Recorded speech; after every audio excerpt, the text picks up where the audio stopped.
loyal subjects. Indeed, for centuries, Rome has claimed dominion over Christendom.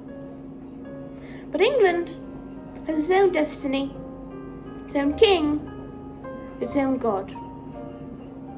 The age of foreign popes and distant princes must end, for the throne of England answers to none but me. I was but 17 when I married Catherine of Aragon, the Spanish princess.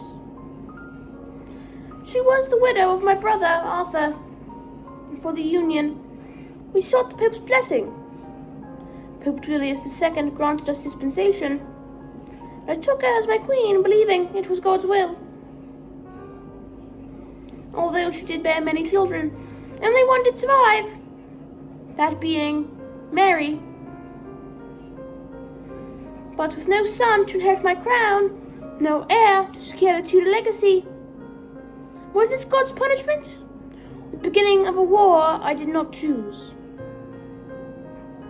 In 1527, I petitioned to Pope Clement VII for annulment, to free me from a marriage that bore no heir.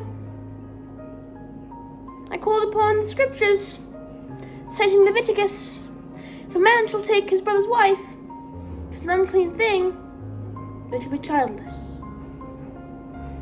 I begged for release for England's future, but the Pope delayed. He wavered, caught between his duty and the fear of offending Charles V, Catherine's nephew and Holy Roman Emperor. Rome's chains bound him, not to God, but to politics. For 6 long years I waited, while my kingdom waited with me. In 1527, disaster struck Rome itself, the sack of Rome. Pope was taken prisoner by Charles V's forces. Clement VII, the prisoner of the emperor, dared not grant my request, for his hands were tied by the very man whose favour I sought to avoid. The chief minister, Cardinal Wolsey, failed to sway the Pope. Disgraced, Wolsey fell. I was left with one choice. That choice was that England must act for itself. Indeed, what Wolsey did did not impress me, for if a man does claim, he will get the king out of marriage, and yet he fails to do so. You should expect me to take offence. I turned from Rome to England, my own realm and parliament. In 1532, the Submission of the Clergy declared that no ecclesiastical laws could be made without my consent. In 1533, the Act of Restraint of Appeals proclaimed England an empire, a realm governed by no foreign power. And in 1534, the Act of Supremacy declared me supreme head of the Church of England. I was not seizing power, I was reclaiming it. The crown bows to none but God, and now I do speak for him. I appointed Thomas Cranmer as Archbishop of Canterbury. With his approval, my marriage to Catherine of Aragon was declared null and void, and soon after, I took Anne Boleyn as my queen. She bore me a daughter, Elizabeth, a new hope for England's future. Rome screamed in fury, but England marched forward. But of course, not all welcomed this change. Sir Thomas More, my once loyal servant, refused to accept my supremacy. Bishop John Fisher stood firm in his faith, both paid with their lives. The Treason Act made it that any denial of my law and my authority was treason. They chose Rome over England. I chose England's survival.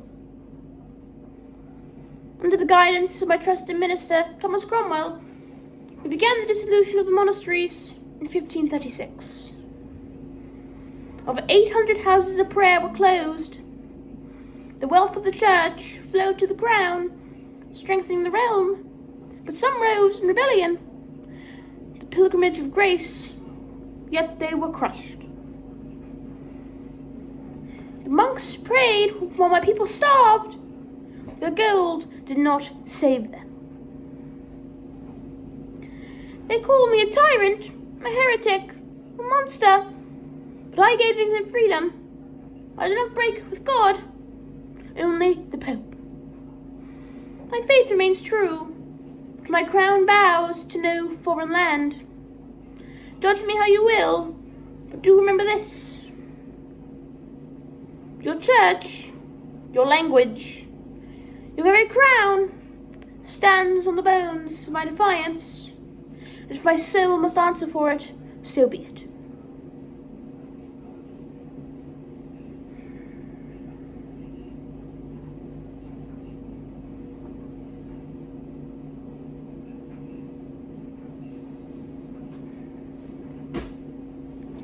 With many to meet the fate, for they did deny that I was the right head of the church. Many monks and nuns to meet their fate.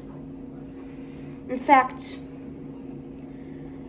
an unknown nun from Sinai Abbey is reported to have drowned herself from grief during the Reformation. Indeed,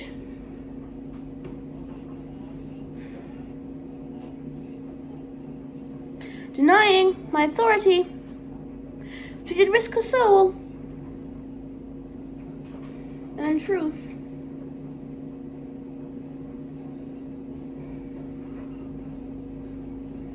despite my break from the church, I do still remain Catholic.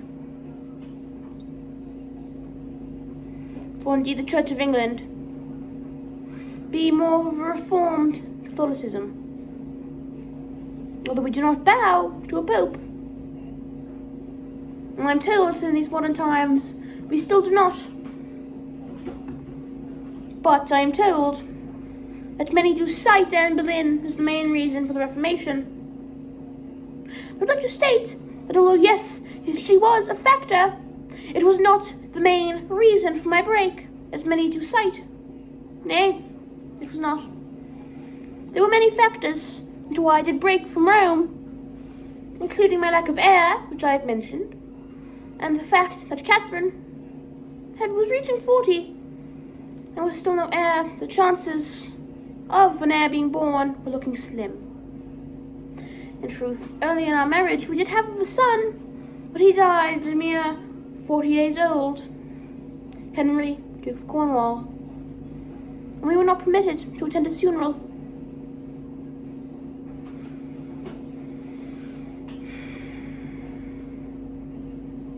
He died young, younger than he should have. And yet Mary, the only one who survived long enough, one day she did become queen, I'm told, after the death of my son, Edward.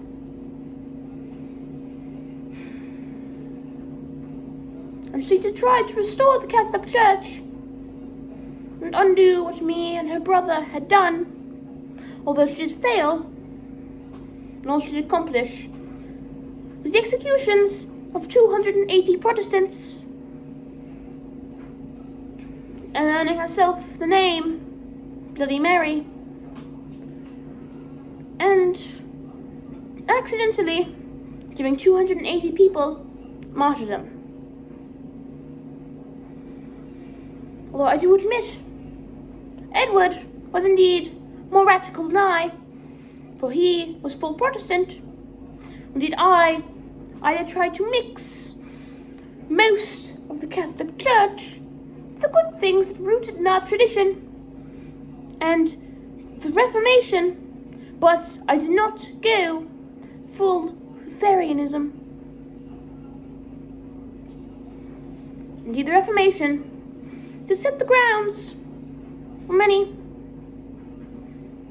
I'm told many events would not have happened if it were not for me breaking from the church.